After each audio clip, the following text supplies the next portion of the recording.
A black woman stood on the edge of losing her lifelong home, decades of love, struggle, and legacy on the line. No one listened. No one helped. Until Big Shaq stepped in, silently, powerfully. What began as one act of kindness sparked a movement the world couldn't ignore. And now, Big Shaq's unbelievable gesture is going viral for all the right reasons. Before we deep dive into this interesting story, subscribe to our channel and tell us where are you watching from. Share in the comments below. Savannah doesn't scream, it whispers. Spanish moss dangles from old oaks like worn lace, swaying in wind that carries both secrets and history. In a tucked-away corner of the city, where the pavement cracks like forgotten promises and the shutters are painted in fading memories, lies a narrow street without signage, known to its residents simply as the block. Not the kind that shows up on city plans, the kind passed through generations, built on handshakes, barbecue smoke, and Sunday morning gospel hums. Levanda Carter has lived here for 37 years. She moved into the corner lot with her husband, Robert, back when the walls were bare drywall and the grass hadn't learned where to grow. Together they built it, room by room, nail by nail. The house stands like an old soldier, still tall, still proud, even if the roof now leaks in the back and the steps groan under the weight of time. It isn't just a home, it's a monument of resilience. But on this particular morning, the sunlight hits different. Cold, detached. A crisp white envelope rests on the porch floor, its shadow falling across Levanda's scuffed front door like a mark. It's the third notice, each one more final than the last. The letter is clinical. Notice to vacate, that's all. No warmth, no care for the decades pressed into the hardwood floors or the lives lived in between these walls. She stands still, eyes narrowing, lips pursed like she's tasting bitterness that's lingered too long. Levanda's not the kind to cry. Never has been. Raised 3 boys in this house, worked 2 jobs, lost a husband to cancer without asking the world for sympathy. But this paper from a bank she's never heard of, claiming her house has defaulted, that she missed a payment, she didn't. She keeps a folder with every receipt, every wire, every signed check, labeled, ordered, clear. She calls the bank but ends up stuck in voicemails and departments that pass her around like a forgotten package. She walks into the city office and is told the title was transferred, quietly, legally, somehow. And just like that, her street, her block, starts to change. 2 houses down, Mr. Ellis was gone by the weekend. No goodbye, just moving trucks and silence. The Hendersons? They got an offer they couldn't refuse.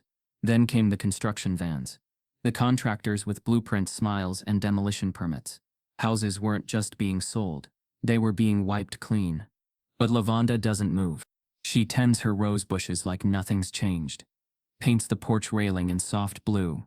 She even bakes peach cobbler, like her mother taught her, letting the scent carry out into the street like a challenge. This is not stubbornness. It's something older, deeper. It's a vow. Because that house isn't bricks and wood. It's where her son Tyler took his first steps. It's where she and Robert slow danced in the kitchen, after the cancer diagnosis, pretending they had more time. It's where the walls are lined with photos of birthdays, church cookouts, prom nights. You can't just put a price on that. And yet the world is trying. Developers circle like hawks. They knock on her door with suits too clean for this block. We can give you a very fair offer, ma'am. But Levanda doesn't entertain them. They don't see her. They see opportunity.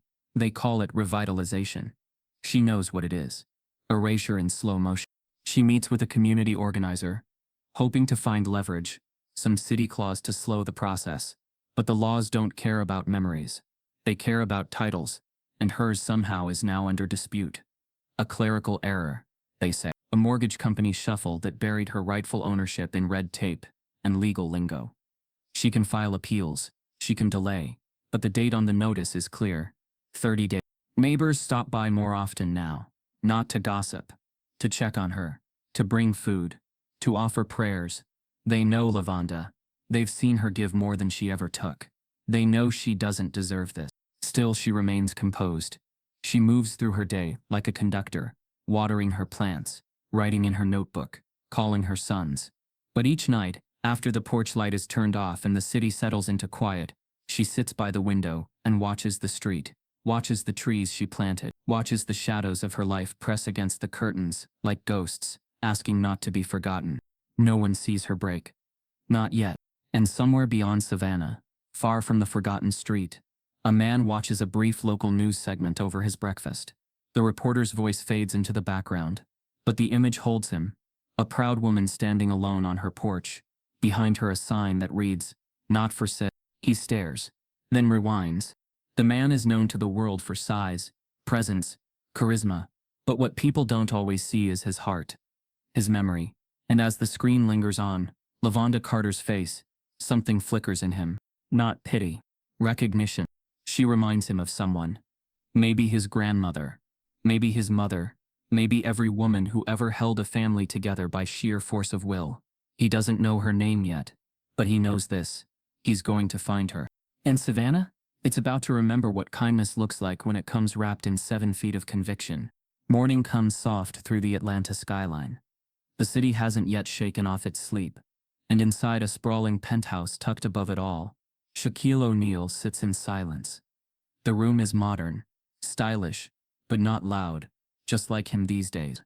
The walls are lined with mementos of a life fully lived, a championship jersey in glass, faded photos of his children, handwritten letters from fans, a pair of massive sneakers signed by his late father. The TV hums low in the background, tuned not to sports, not to entertainment, but to the local news. He's always been a morning man. Something about the stillness of dawn. It's the only time he can think without the world shouting back. He sips black coffee, slow and steady. When the segment rolls in, no breaking news alert. No big banner, just a quiet story told by a tired anchor about a woman named Levanda Carter in Savannah, Georgia, fighting to keep the home she's lived in for almost 4 decades. The footage is brief, but it grips him like a vice. She's standing on her porch, shoulders squared, eyes unwavering, as a reporter reads off a boilerplate response from the bank. There's no protest behind her, no support, just her. Alone, but not defeated. Shaq leans forward, coffee forgotten. He studies the screen as if reading something deeper than subtitles. There's something about the way she holds her ground, that porch, the siding of her house, the raw courage in her silence. It's not what she's saying, it's what she's not saying. That pain behind her eyes is familiar. He knows those eyes. It takes him back to his mother, Lucille, when the rent was past due in Newark, when eviction wasn't just a threat, it was a cycle, when everything she owned could fit in the back of a borrowed truck, when dignity was a thing you wore like armor, even if your stomach growled. He doesn't flinch, doesn't overthink. He reaches for his phone, not to call anyone, just to Google the address flashed at the bottom of the screen. He finds it in seconds, a quiet street in Savannah's south side. He zooms in on the house in satellite view, a tree out front, a swing on the porch, paint peeling near the edges. It's modest, familiar. He's got agents, teams, assistants, but he doesn't alert any of them. No calls to his PR firm, no press release, no tweets. He books the flight himself, using a name that doesn't get flagged. Packs light, just a black duffel bag, his headphones and a cap pulled low. By nightfall he's boarded, silent among the noise of first class. No one knows. No one sees it coming. Savannah greets him in quiet mist. It's not the Savannah tourists see. It's worn, real, tucked behind new apartment complexes, rising like monuments to profit. He doesn't rent a fancy SUV. He chooses a nondescript sedan and drives himself through the narrow streets until he sees it. The house, Levanda's house. Just like it was on the screen, but more sacred in person. It holds a gravity, a story layered deep into its beams. He doesn't approach, not yet. He parks a few houses down and watches from the car like a scout. People walk past him without recognition. He likes that. He needs it. This isn't about him. It never was. What he wants is truth. He wants to understand the cracks beneath the surface. Why this house? Why her? Why now? The next morning, he dresses in jeans and a plain hoodie, blending into the rhythm of the neighborhood. He walks to the corner store, listens to chatter. Locals are buzzing. Not about Levanda. About the bank. About how houses are being bought out overnight. How no one really knows who owns what anymore. He strikes up a casual conversation with the store clerk, pretending to be just another guy interested in buying property in the area. The clerk, a wiry man with sharp eyes, tells him quietly that the bank Levanda's dealing with has been flipping mortgages to an LLC registered out of state. Houses go up for auction without warning. Paperwork gets lost. People wake up evicted. It's been happening for months. Shaq's chest tightens, not with anger, but resolve. Back in the car, he starts making calls. Not to news stations, but to legal contacts. He wants deeds pulled, ownership transfers tracked. If someone's playing dirty, he wants names. But still he remains invisible. No press. No headlines. Later that evening, he drives past the house again. This time Levanda is out front, watering her roses like it's just another Tuesday. Her spine straight, her eyes scanning the street, daring the world to push her. He doesn't stop. He doesn't wave. But he watches. For a moment too long. She looks up. Their eyes meet. And though neither of them say a word, something passes between them. Recognition, maybe, or the unspoken acknowledgement of strength in another. Shaq drives off. Not because he's done, but because he's just getting started. Behind the scenes, the gears begin to turn. A discreet investigator is hired. A background check on the LLC is run. A paper trail is traced, and with it questions start forming. Why was the title changed without Levanda's knowledge? Who approved it? And most importantly, who benefits? Shaq doesn't sleep much that night. Not from worry. From purpose. From that familiar burn in his chest that used to show up before tip-off. Only this time, there's no crowd. No scoreboard. Just a woman on a porch who reminds him what the fight is really about. This isn't charity. This is justice. And though no one knows it yet, Savannah's about to witness what happens when a quiet benefactor with a loud legacy steps off the court and into the shadows armed not with a ball but with conviction. The clock has started ticking. But for the first time in a long time, Levanda Carter is no longer alone. Savannah has two faces. The one printed on postcards, with cobblestone streets and horse-drawn carriages. And the other, the one hidden beneath zoning codes, buried in property deeds, and paved over by silence. Shaq has always had a nose for what's real. He's walked through fame and money and cameras, and yet it's here on these back streets, behind modest fences and porch steps worn by generations, where truth waits like a stubborn stain. He starts his mornings early, like always. Hoodie up, sneakers laced, face tucked low beneath a ball cap. To the neighbors, he's just another out-of-towner with a soft voice and a heavy walk. Nobody sees the legend when he passes by. That's the way he likes it. He isn't here for headlines. He's here to understand how a woman who never missed a payment is being told to leave her own home. And more importantly, why no one seems to care. The first real clue comes from the Chatham County Clerk's office, buried in records that don't line up. He spends hours sifting through microfiche scans and digital logs, pulling every recorded transaction tied to Levanda Carter's address.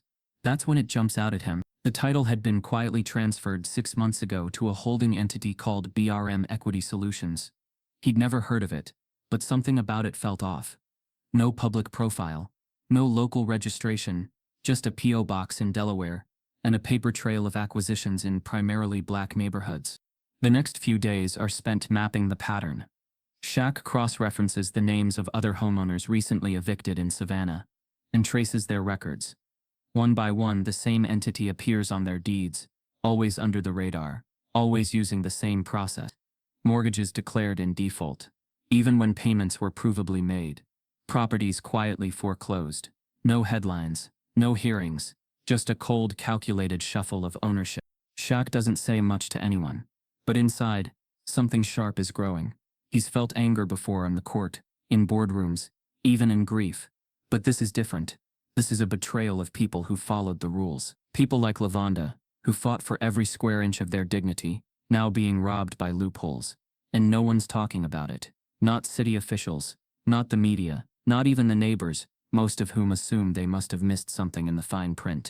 He hires a legal researcher, someone who's helped him before quietly, cleanly. She digs deeper into BRM Equity Solutions and uncovers a shell game. The LLC is owned by another LLC, which is owned by a trust, which after some heavy lifting traces back to a real estate investment group based in Atlanta. The group's name, Riverton Holdings. Shaq's jaw clenches when he reads the name. He's heard of Riverton. It's headed by someone he used to know. A familiar name. A former teammate from his early playing days, who transitioned into real estate after retiring. Publicly polished, privately ruthless. The kind of man who smiled wide at fundraisers and grinned sharper in the boardroom. A man who once sat beside Shaq in locker rooms, cracking jokes, talking about giving back to the community. Now that same man was weaponizing paperwork to gut those very same communities. The connection sickens him, but he doesn't confront. Not yet. Instead, he gets strategic. He starts attending public planning meetings, zoning board reviews, and foreclosure auctions, all virtually. He watches names pop up, sees BRM Equity Solutions bid on properties without sending a rep, just a logged-in user ID. He notes the patterns, the language used, the legal cover they exploit. What's worse, he uncovers an internal memo, leaked through a disgruntled employee of a partner firm. The document outlines a roadmap of opportunity zones in southern cities, places where property values are expected to rise within 5 years. Savannah is circled in red. The memo talks in numbers, not names. It projects displacement like it's weather. There's even a phrase in bold, near the top, low-resistance acquisition zones. Shaq stares at those words for a long time. He knows what they mean.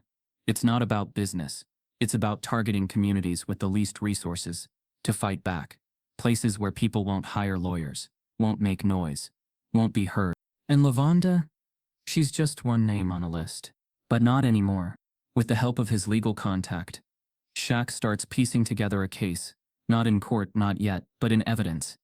He gathers homeowner testimonies, screenshots of payment receipts that were ignored, call logs, transcripts, proof of a rigged system dressed up in legitimacy. And all the while, he stays in Savannah. Sometimes he drives past Levanda's house late at night, headlights off, watching her porch light flicker like a heartbeat refusing to fade. She still waters her roses, every morning, still keeps her curtains open, as if daring the world to face her. She doesn't know he's there. She doesn't know he's fighting. But he is. In the evenings, Shaq walks through the neighborhoods. He talks to barbers, grandmothers, corner store clerks. He doesn't introduce himself as Shaq. He asks questions, listens hard, and everywhere he goes, the same story echoes back. We didn't know the house was gone until it wasn't ours anymore.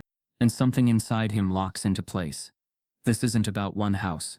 It's a system. A silent machine grinding through the most vulnerable. The final push comes one morning, when he's reviewing zoning commission notes, and sees that BRM Equity has applied to rezone Levanda's block for mixed-use development. The timeline? 90 days. That means they already consider her house a done deal. Plans are being drawn, contractors are waiting, her fight is being treated as background noise. Shaq exhales hard. That's it. He's gone from interested to invested. Now he's committed. But not loud. Not yet. Because a system this slick doesn't fall from brute force. It falls from exposure, from pressure, from truth, delivered strategically. So he makes one final call. Not to a lawyer, not to the media, to someone in the tech space who owes him a favor. He wants eyes. He wants reach. He wants a platform that can't be ignored. Not to save Levanda, but to shine a light so bright, the shadow can't hide anymore. And just like that, Savannah's silence begins to crack. The first rumble isn't loud, but it's coming. And with it the reckoning. Long before the eviction notice, before the property records were tampered with, before the news crews turned her porch into a backdrop, Levanda Carter had been fighting a quieter war. The kind of war that doesn't make headlines, the kind you wage every morning when your feet hit the floor, and you tell yourself, just one more day. She hadn't always been alone. Back in '86, she and Robert bought the house when Savannah's south side still looked like community, instead of commodity. It wasn't much then, just a 2-bedroom with weak plumbing, a leaky roof and floors that creaked with every step. But Robert had dreams and hands built for more than labor. He laid tiles himself, hung drywall, rewired light fixtures on Sundays, while Levanda read the manuals aloud from a folding chair in the hallway. The house was their canvas. The paint was their hope. 3 sons followed, each one raised on discipline, gospel, and homemade cornbread. When Robert passed from pancreatic cancer just shy of his 52nd birthday, the youngest had only just started high school. Grief didn't knock Levanda down. It pushed her into motion. She picked up a second job, graveyard shift at a supply warehouse, stacking boxes beside men half her age and twice her height. She never missed a shift, never complained, just packed her lunch, tied her hair back, and told herself these boys will finish school. This house will stay ours. Years passed. The boys grew up and scattered. One to the Navy, one to Dallas, one trying to make a name for himself in music, somewhere out west. They called, they sent money when they could. But the weight of the home, the mortgage, the memories, all of it remained squarely on her shoulders, and she never flinched. What most people don't know is that Levanda's name is on dozens of petitions. She's marched for fair housing reform, for infrastructure grants, for streetlights that never came. She's written to council members, sat in city meetings where her voice was ignored, and stood outside courthouses, holding signs that the world walked past. She knows what it means to be dismissed, to be tolerated but not heard. Yet still she speaks. The magnolia tree in her front yard was planted the day her eldest graduated high school. Robert had always said, "A tree's not about shade today, it's about roots tomorrow." That tree stands taller now than the house. Its roots, like hers, run deep. So when the eviction letter arrived, her first reaction wasn't panic, it was disbelief, not because she thought she was untouchable, but because she had never missed a payment, not once in 37 years. She opened the envelope, read the contents twice, then walked to the drawer where she kept every receipt. When she saw her final balance clear and in good standing, something inside her ignited. She knew it wasn't just a mistake, it was a move, a deliberate, calculated maneuver from someone banking on her confusion. They assumed she'd be too old, too tired, too uneducated, to fight back. But they miscalculated one thing: Levanda Carter doesn't fold. Within 2 days, she'd filed a formal complaint with the state housing department. By the week's end, she was outside the bank's regional office with a printed timeline, copies of her statements, and a folding chair. She sat in that chair for 4 hours straight, speaking calmly to anyone who passed. No anger, no yelling, just facts, one after the other, layered like bricks. But paperwork doesn't stir hearts. And the system has no conscience. It just has rules. Rules she didn't write. Rules that allowed someone with the right connections to claim her house had been acquired under standard foreclosure. A quiet lie wrapped in legal jargon. She began to feel it in her body. Tightness in her chest, swelling in her legs, the fatigue creeping in, like fog. But still she pressed on. She contacted local reporters, hoping someone would care. Most ignored her. One called back, asked for a photo, then never ran the story. Her pastor suggested prayer. She accepted. But she also drafted a full summary of her mortgage history and sent it to a pro bono legal group 3 towns over. When they declined, citing caseloads, she didn't curse. She didn't cry. She walked outside and trimmed her rose bushes, kept the porch swept, left the light on. And then, one afternoon, she noticed a car that passed a little slower than usual. She saw the shape of a man inside. A man too large for a regular seat, too still to be aimless. He didn't look like a bank man. Didn't look like trouble. Just watched. She felt no fear. Just curiosity. Something about him felt familiar, like a memory she hadn't placed yet. She didn't know it was Shaquille O'Neal. She didn't know her story had reached eyes powerful enough to move mountains. She only knew that she was tired. Tired, but not broken. She went inside that night and opened a photo album, one of the old ones with yellowed pages and fading ink. She flipped through pictures of Robert in overalls, holding a hammer with one hand and a toddler in the other. She paused at a photo of the 3 boys on the porch, their backpacks too big for their bodies, their eyes lit with potential. She ran her hand over the page like it might speak back. Then she opened her notebook, the same one she'd used for church notes and grocery lists, and wrote something at the top in bold strokes: "I am not leaving." It wasn't stubbornness. It was history. It was legacy. It was a line drawn in dirt too sacred to be sold. What Levanda didn't know was that Shaq had already started assembling a case. That her refusal to quit had planted a seed in a man who'd seen the world but never forgotten where he came from. She didn't know about the shell corporations, the false defaults, the rezoning documents being filed quietly behind closed doors. She just knew what was hers, and she wasn't giving it up without a story. Each day that followed, she carried herself like a general, paperwork in one hand, a cup of sweet tea in the other. She hosted small gatherings with neighbors on her porch, encouraging them to check their titles, to pull their statements. A few dismissed her. 1 cried. 2 found inconsistencies in their own records, and slowly the silence that had blanketed the block began to lift. Her war wasn't loud. It didn't need to be. It was precise, unwavering, and unshaken. She didn't know yet that justice was circling, that someone powerful, and painfully human, was about to turn the tide. But deep down she felt it. In her bones. In her blood. In the roots of that magnolia tree that stood taller than it ever had. Some truths don't shout. They wait. Beneath surface smiles, behind glossy brochures and legal disclaimers, they sit like mines buried in the soil, ready to detonate when the right foot steps down. Shaq had stepped. At first he thought the fight was about Levanda Carter, a woman with receipts, resolve, and roots too deep to be pulled. But what he didn't realize then was that she was only the beginning.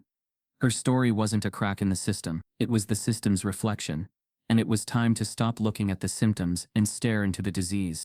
The paperwork wasn't adding up. LLCs buying homes in bulk, signatures appearing out of sequence, mortgages declared in default, with no record of missed payments. Too many patterns, too many coincidences, so Shaq called in someone who didn't believe in either. Miles Trent had a reputation for uncovering what others preferred to leave alone. A former federal investigator turned independent analyst, Miles had worked on everything from corporate fraud to offshore laundering cases. He wasn't cheap, but he was discreet and fast. When Miles received the documents, Shaq forwarded copies of Levanda's foreclosure, the shell companies, the city rezoning filings. He didn't ask many questions. He just said, "Give me a few days." By the third one he was back with a name. "You're not gonna like it," he said over the phone. Shaq listened in silence as Miles laid it out. BRM Equity Solutions, the LLC behind Levanda's property transfer, was a front, one of many under a multi-tiered holding structure connected to a real estate conglomerate called Blue Ridge Civic Investments. The parent firm was tied to dozens of similar acquisitions across the South, always in historically black neighborhoods, always through strategic technicalities. But it was the majority stakeholder that turned Shaq's breath cold. Brandon Colton. They had once shared locker rooms, high-fived through championship wins, and toasted to careers that made history. Brandon was sharp, ambitious, always talking about building for the future. After retirement, while Shaq moved into commentary and business with a public face, Brandon had chosen the quieter path: private equity, real estate, development. It wasn't the name that stung. It was the motive. Brandon had always claimed he was bringing value to the hood, reviving forgotten spaces. But as Miles laid out email chains, partnership records, and cash flow summaries, the language told a different story. Levanda's home wasn't the only one. Brandon's firm had intentionally targeted low-complaint zones, neighborhoods statistically less likely to fight back legally. They used automated data mining to predict which homeowners were vulnerable: elderly, single, fixed income. It wasn't just business. It was engineered displacement. The betrayal cut deep. Shaq wasn't a stranger to competition. But this wasn't about stats. This was about values. About everything they said they stood for in front of cameras. Everything they claimed to represent when wearing team colors. Brandon wasn't just a name in the file. He was the reason families like Levanda's were being erased. Systematically, strategically, quietly. Shaq closed the laptop, leaned back in his chair, and stared at the ceiling. All this time he'd been looking outward at the banks, at city officials, at anonymous shell companies, but the rot had a familiar face, and now the choice was his: go public and detonate a media war that could shatter reputations, trigger legal retaliation, and splinter communities that already felt fractured, or handle it silently, smartly, let the truth seep through slowly like water under a closed door until the floor buckled on its own. He wasn't ready to decide. Not yet. But one thing was certain. This was bigger than Levanda now. Miles kept digging, and the revelations kept coming. Brandon's firm had already sold dozens of properties to luxury developers. Some blocks were cleared under code violations pushed through with falsified inspections. In one case, a homeowner had their power disconnected during a rezoning review to force emergency abandonment. These weren't glitches in the system. They were the system. Shaq began to strategize. He updated his legal team with everything Miles uncovered. No lawsuits yet. Just leverage. He needed a fail-safe. Something to pull when the timing was right. Then he contacted a few former teammates, ones he trusted. Quietly, he gauged the temperature. How would they react if this story came out? Would they support him? Would they distance themselves? Reactions were mixed. Some were shocked. Some weren't. One told him, "That's just the new game, big man. Paper wins now." But one call, just one, ended with a sentence that stuck with him all night. "If you take this to the world, just know, You're not just taking on him. You're taking on the whole structure that lets him win. Shaq wasn't afraid, but he was thoughtful. If he pushed too fast, he'd be the story, not Levanda. If he moved too slow, more families would lose everything before he could act. He decided to escalate with precision. He had Miles draft a full report. Every address, every transfer, every false foreclosure. A trail of digital breadcrumbs that would be impossible to deny once it surfaced. But he didn't leak it. Not yet. Instead, he sent one copy, sealed and silent, to Brandon's firm. No note, no threat, just facts. Let him feel the walls lean in. Then he went back to Savannah. He didn't tell anyone. Didn't schedule a press trip. Just drove. He parked 3 streets over from Levanda's, sat in the car, and watched the block. Kids rode bikes. A man hosed down his driveway. A woman sat on a porch braiding her daughter's hair. Life, blooming again, fragile but real. This was what was at stake. Not contracts. Not buildings. People. The choice was still his. But the mission had evolved. It wasn't about being loud or righteous. It was about lasting impact, dismantling a lie that wore a friendly face, protecting communities that had no backup plan. That night, Shaq stared out his hotel window, city lights reflecting off the glass like ghosts. He didn't know what Brandon would do next. Deny it, bury it, strike back. But he knew what he would do. He would build something stronger, not in his name, but in Levanda's. Not a headline, a blueprint. Because when betrayal wears a familiar jersey, you don't burn down the arena. You change the game. Within 24 hours, it explodes. Activists repost it first, housing rights pages, local justice accounts, then influencers pick it up, then celebrities. The video racks up 2 million views. By the 3rd day, people start asking questions. Who is this woman? What bank did this? Where is this happening? Hashtags bloom like wildfire. Not for sale, justice for Levanda. Block by block.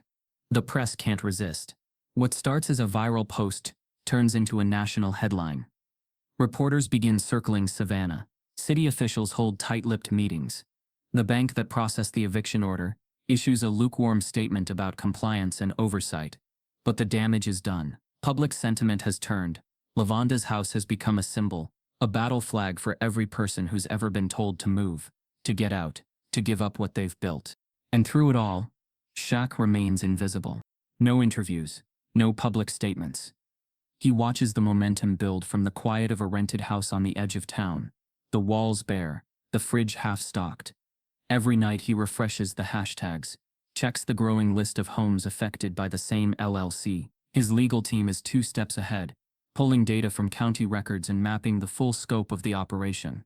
What they uncover is staggering. Over 200 properties targeted in a 2-year window, 90% in historically black neighborhoods. The numbers paint a picture the press hadn't yet seen. Now they do.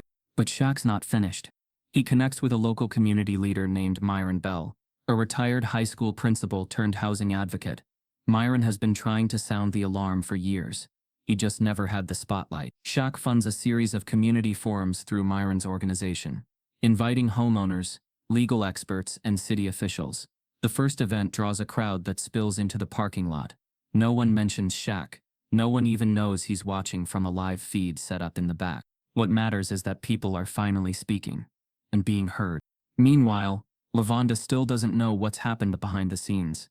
She continues her daily routines, still preparing to fight, unaware that the war has already shifted in her favor. She notices the reporters, of course, notices the new neighbors slowing their walks in front of her gate, but she doesn't trust it. Not yet.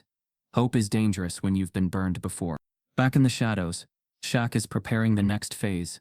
His team begins drafting a proposal for a local housing protection bill, an initiative inspired by Levanda's case, but built for a broader fight. The legislation would require full transparency in mortgage transfers, mandatory notification windows before property status changes, and an independent oversight committee to review foreclosure filings. It's ambitious, it's bold, and it's already gathering political support. But the more momentum they gain, the closer they get to exposure. One morning, a journalist named Rhea Langston, from a progressive national outlet, publishes an investigative piece tracing the funding behind the viral campaign. It doesn't name Shaq directly, but the breadcrumbs are visible to anyone who's paying attention, particularly those who know how he moves when he's serious. His phone starts buzzing. Old contacts, friends, sponsors, a few concerned advisors.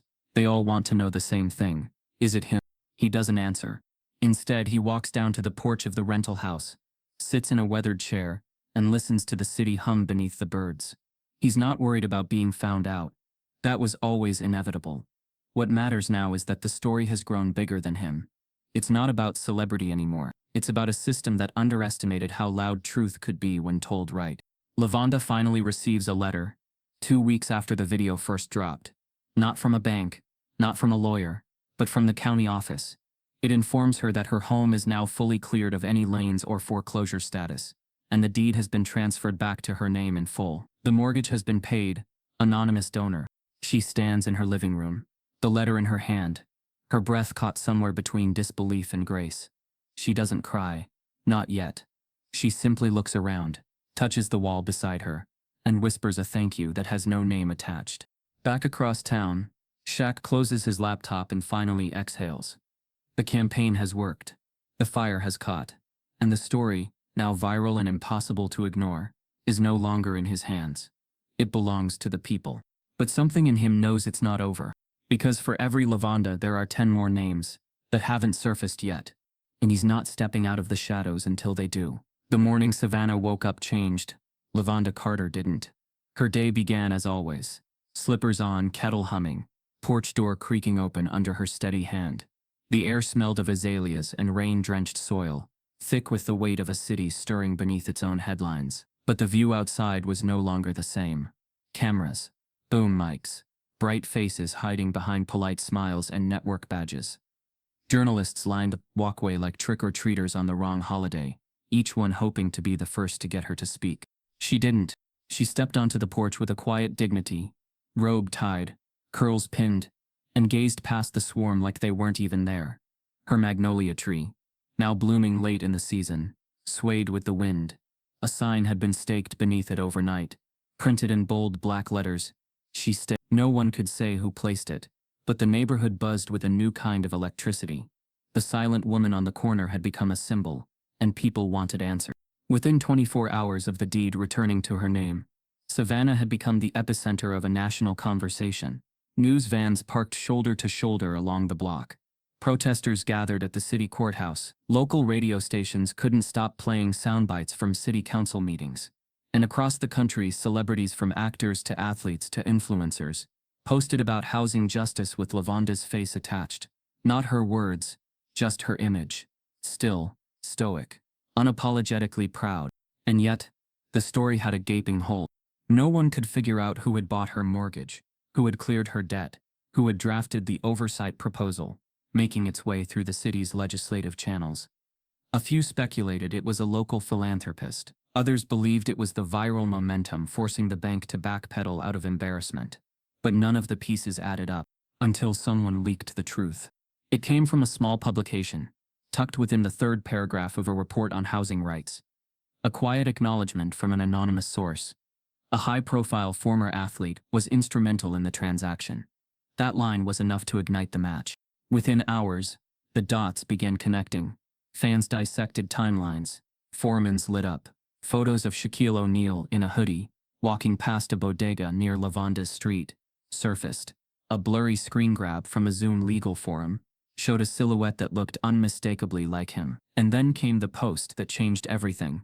A tweet from a verified journalist that read, "Confirmed, Shaquille O'Neal is the anonymous benefactor behind the Levanda Carter case.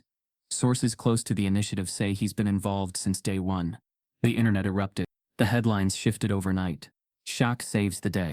From the court to the community, Shaq's silent stand. Big man, bigger heart. Talk shows ran segments. Old teammates offered commentary. Podcasts debated the ethics of quiet activism. Everyone wanted a piece of the story now. Their voices layered over one another like static. And Shaq? He disappeared. Not in a dramatic public statement kind of way. Not in a rage against the media moment. He just stepped back. No press appearances. No interviews. Not even a post on his own socials. When a morning show requested an exclusive sit-down, his team replied with a single sentence, "Mr. O'Neal declines to comment at this time." It puzzled people. The world was ready to crown him a hero. but he wouldn't even show up to accept it. What most didn't understand was that for Shaq, this wasn't a brand move. It wasn't legacy polish or PR optics. It was personal, deeply, painfully, personally rooted. And it had never been about being seen. Because Shaq knew that the spotlight, while warm, could be blinding. And if it shone too bright on him, it could burn the real story beneath. The narrative had to stay on Levanda, on the block, on the system that failed them all. But there was something else too, something most missed beneath the quiet. Shaq wasn't stepping away because he was satisfied. He was stepping back because of what came next. While the media chased feel-good headlines, his team was finalizing a detailed report on Riverton Holdings, the shell company owners behind the original foreclosure. The research showed not just corruption, but complicity, evidence that connected real names to fake LLCs, emails to boardrooms, signatures to strategy decks. It revealed that Levanda's case wasn't isolated. It was part of a network targeted, systemic, and replicable.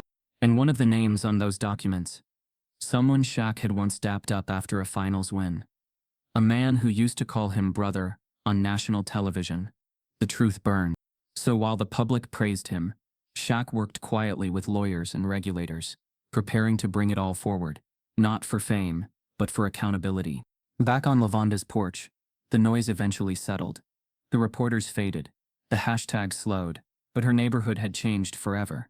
New faces started visiting. Not buyers, not speculators, but volunteers. Law students offering help with paperwork, veterans checking in on their deeds, retirees handing out flyers about housing rights. She didn't ask for the attention, but she used it. She spoke at town halls. She mentored young women fighting evictions. She walked her street with her shoulders high, not because she'd won, but because she knew others were still fighting. In time, she learned about Shaq. One of her neighbors handed her a printed article and said, "You know it was him, right?" She read it 3 times, heart steady, mouth still. She didn't call him, didn't post, just sat beneath her magnolia tree and whispered a thank you that didn't need an answer. Because she understood what he'd done wasn't charity. It was solidarity. And for Shaq, as the dust of the media storm settled and the world turned to the next trending headline, the mission remained. There were still houses in limbo, still deeds being shuffled in silence, still lives teetering between home and homelessness. So while the press tried to frame him as a hero, Shaq focused on being something else entirely. Unseen, unrelenting, unfinished.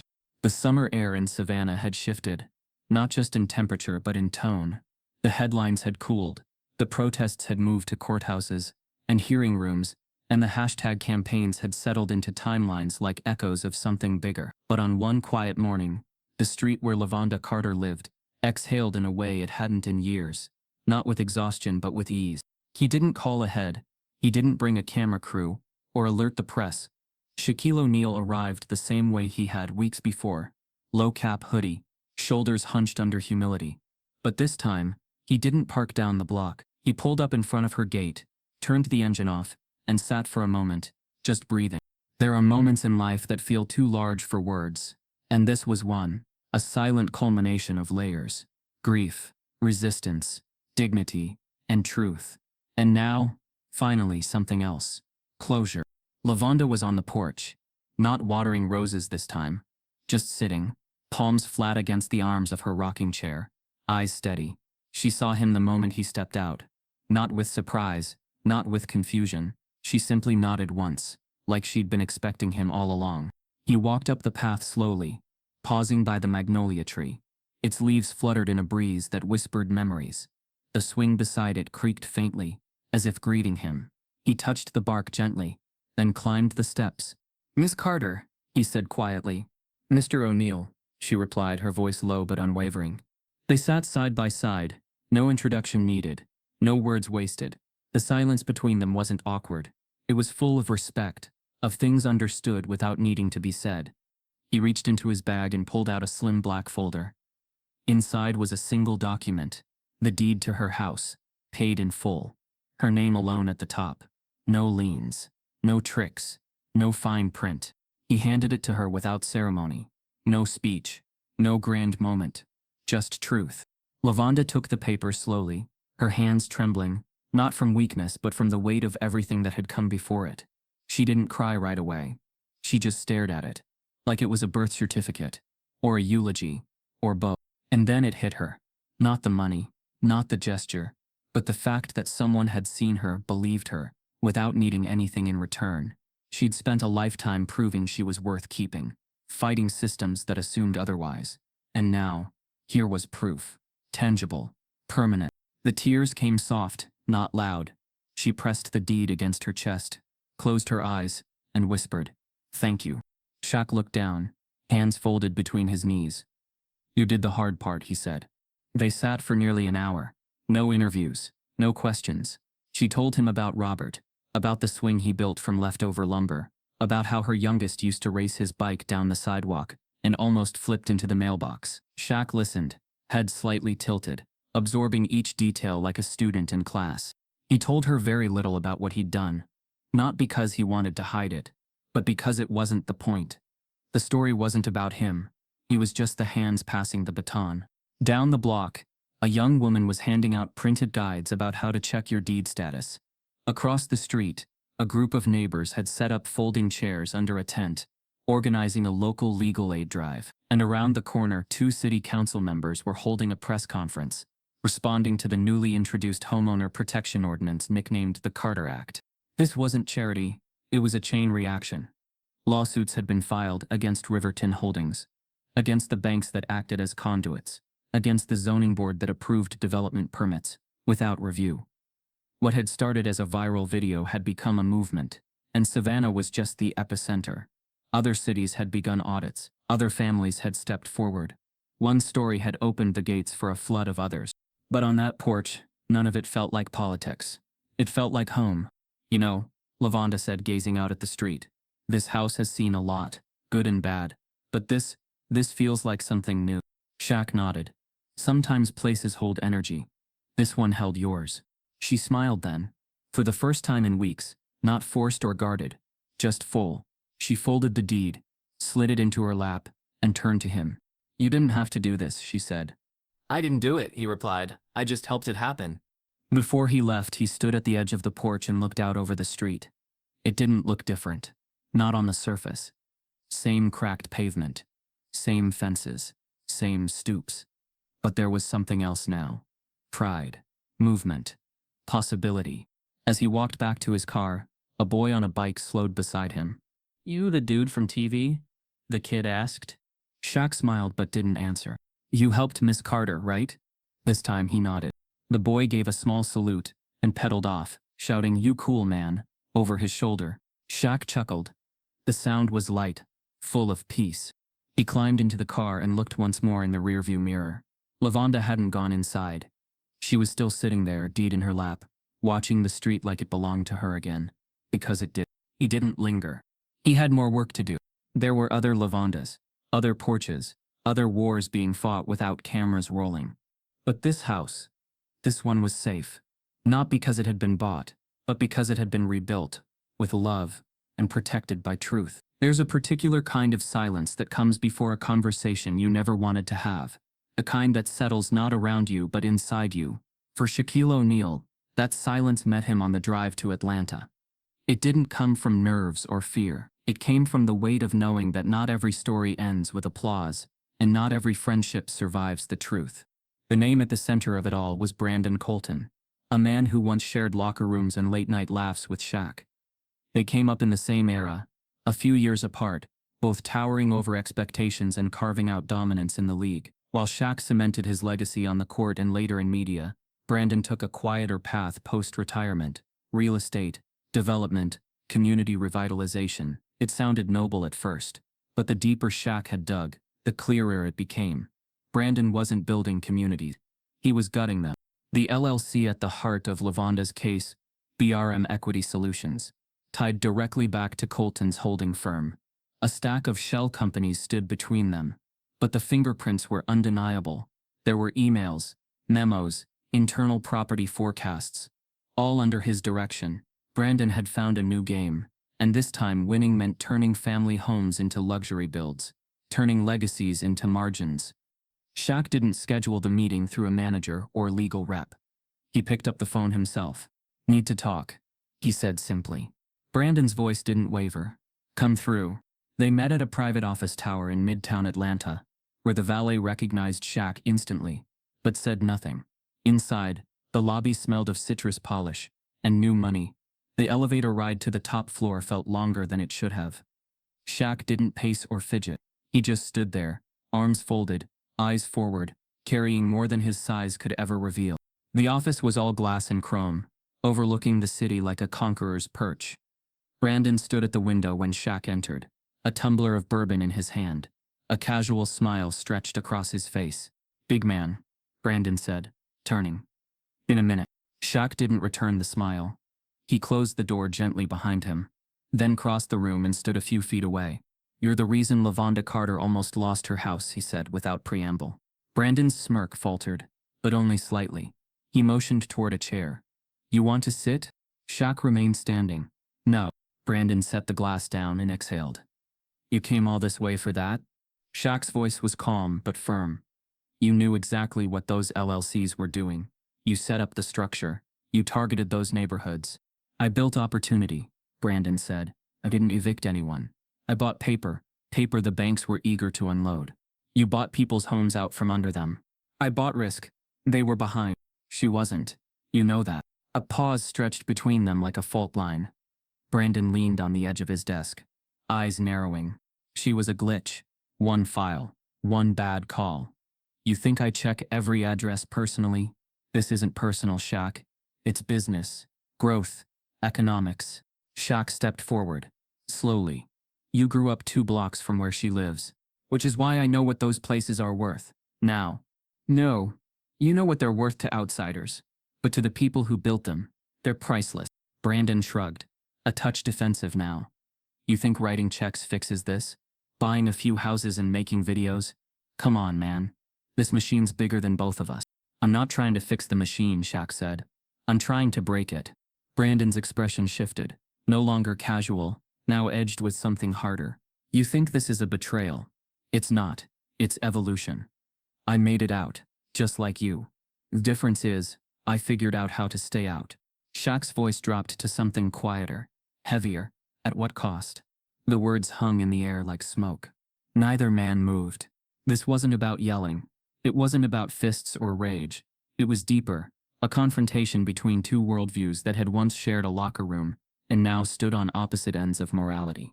Brandon finally broke the silence, turning back to the window. "You gonna go public?" Shaq shook his head. "No, this isn't about dragging you down. But I'm making sure the system you built doesn't stand." Brandon laughed bitterly. "Good luck." Shaq stepped back, toward the door. "I don't need luck. I've got the truth." He left the office without another word, leaving behind a man who had all the power but none of the soul. That night, Shaq sat in the quiet of his home, staring at the beginnings of something new on his laptop screen. A framework for what he was calling the Carter Initiative. It wouldn't bear his name. It would bear hers. And not just hers, it would stand for every family who'd ever been paper trailed out of their own front door. The plan was sweeping.